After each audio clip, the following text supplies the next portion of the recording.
Hi, Alex here from the immigration team at Queen City Law.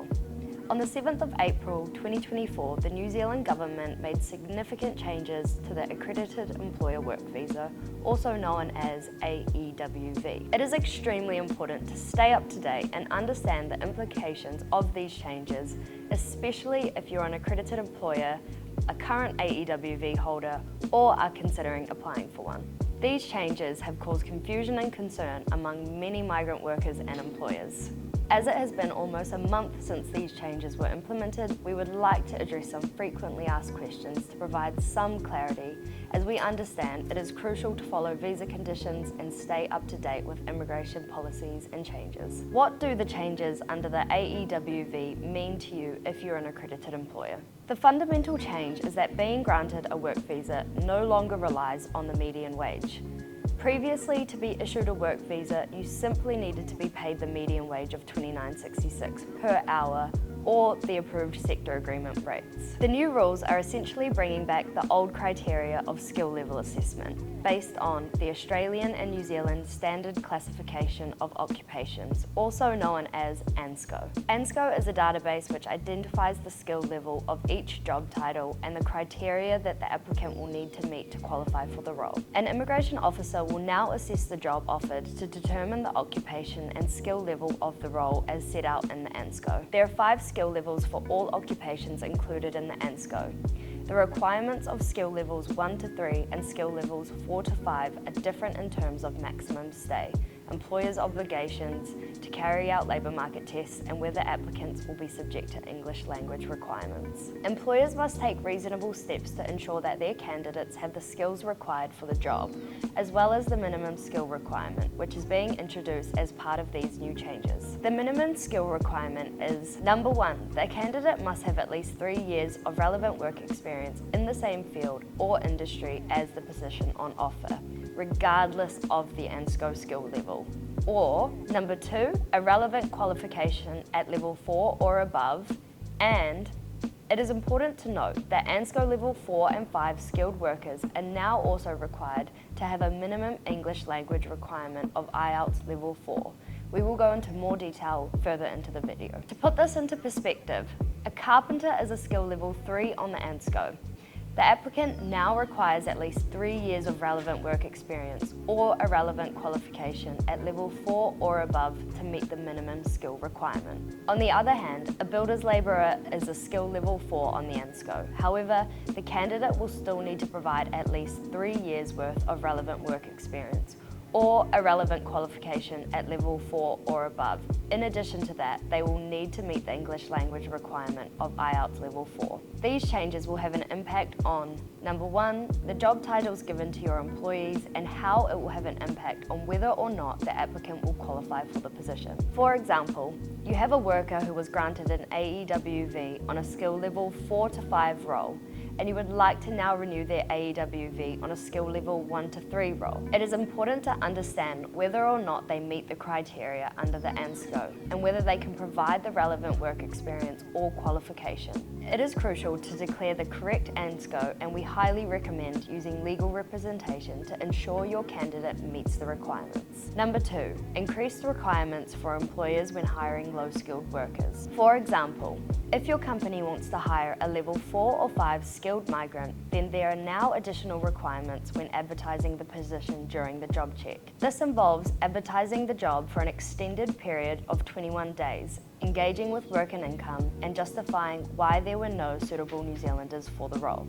Number 3, shorter visa durations and maximum stays. For example, ANSCO skill level 1 to 3 will now be issued a 3-year visa and have the right to renew for a further 2 years with a maximum stay of 5 years. An ANSCO skill level 4 to 5 will now be issued a 2-year visa with the right to renew for an additional 1 year, meaning they have a 3-year visa duration in total. How long can your employee hold their work visa for, and can they apply for the 5-year duration? There are several factors that determine how long you can stay on your visa. It is crucial to keep in mind that these new rules won't affect your current visa's duration.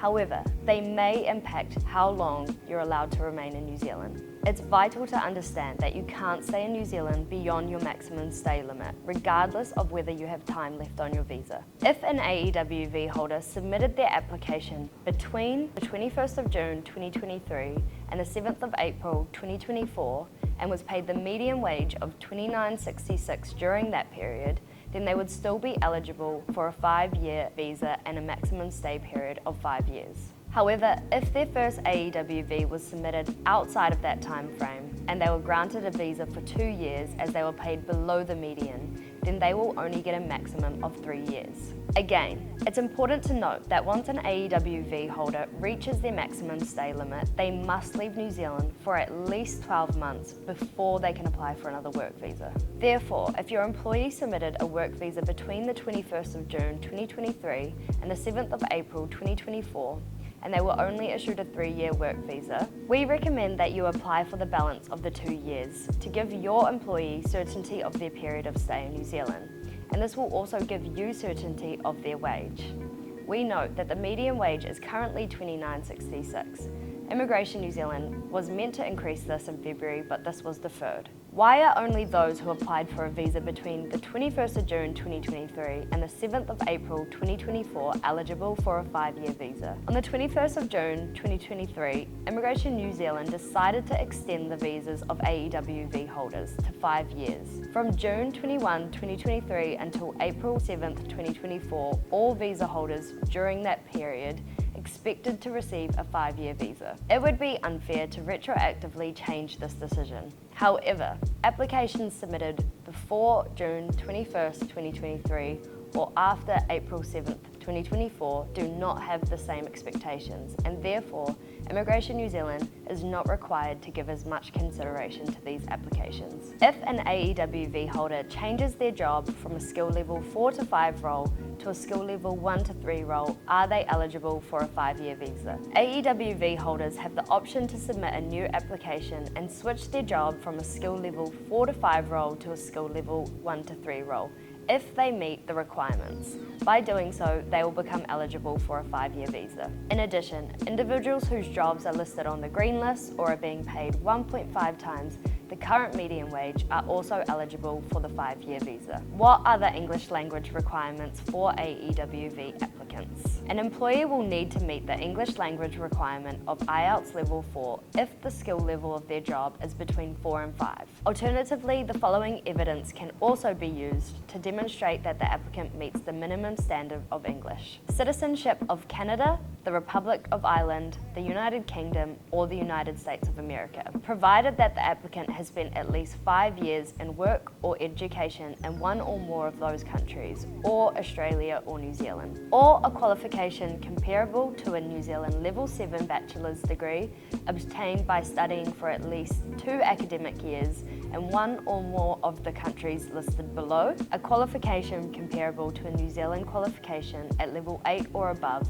and obtained by studying for at least 2 academic years in one or more of the countries listed below. If an AEWV holder wants to submit a variation of conditions application, do they need to meet the new standards? Currently, there is no indication that they do. However, if Immigration New Zealand modifies the policy, this may change. In terms of the new minimum skills, what kind of qualifications and work experience are considered relevant? As you may be aware, under the new changes, applicants must have at least 3 years of relevant work experience or a relevant qualification at NZQF level 4 or higher. However, it is important to note that qualifications that a bachelor's degree or higher can be considered relevant to any employment offered. The determination of relevance is not yet established. Relevancy typically implies that the applicant's experience is within the same field or industry as the job offered. However, it is important to note that this is not the only standard, and there are possibilities to establish relevancy even if the applicant works in a different field. When an AEWV holder applies for the balance of their 5 years, do they need to meet the new skill and qualification requirement? As of present, they do not have to meet the new skill and qualification requirement. However, if you hold an AEWV and are eligible for the 5-year visa duration and have not yet applied for the balance, then we highly recommend that you consider doing this as soon as possible, as Immigration New Zealand may make additional changes to the visa requirements. We recognise that these sudden changes will be confusing to many accredited employers, AEWV holders and migrant workers who wish to seek employment in New Zealand. The changes are complex and rife with potential pitfalls. Staying informed and ensuring you are properly advised and represented is essential. Queen City Law offers professional legal advice and comprehensive services to assist with any immigration matters you may have. Please contact us for tailored advice as soon as possible. We want to streamline this process for you and make it as stress-free as possible. You can find our recent blogs below. As always, please like and subscribe. It lets us know you want to see more. Thank you.